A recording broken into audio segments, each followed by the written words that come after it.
বাংলাদেশের বৈদেশিক মুদ্রার অন্যতম উৎস রেমিটেন্স, আর এই রেমিটেন্সের সিংহভাগ আসে প্রবাসী আয় থেকে। প্রবাসীদের পাঠানো রেমিটেন্স দেশের জন্য কতটা গুরুত্বপূর্ণ তা হাড়ে হাড়ে টের পেয়েছিল শেখ হাসিনার নেতৃত্বাধীন আওয়ামী লীগ সরকার। কারণ জুলাই আন্দোলনের সময় দেশপ্রেমিক প্রবাসীরা তাদের প্রতিবাদ স্বরূপ দেশে রেমিটেন্স পাঠানো বন্ধ করে দেয়, যার ফলে তৎকালীন সরকার বেশ বিপাকে পড়ে যায়। কিন্তু ডক্টর মোহাম্মদ ইউনূসের নেতৃত্বাধীন অন্তর্বর্তী সরকার ক্ষমতা গ্রহণের পর বিপুল উৎসাহে দেশে রেমিটেন্স পাঠানো শুরু করে প্রবাসীরা, যা এখনো অব্যাহত আছে। ওয়ালটন আবারও মিলিয়নিয়ার অফারে ওয়ালটন ফ্রিজ কিনে আপনিও হয়ে যেতে পারেন মিলিয়নিয়ার।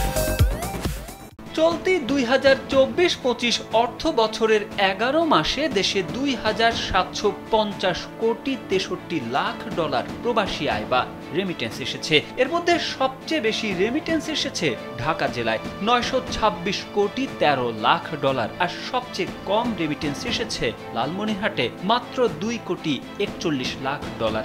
বাংলাদেশ ব্যাংকের সর্বশেষ জেলা ভিত্তিক প্রবাসী আয়ের তথ্য থেকে এ চিত্র পাওয়া গেছে।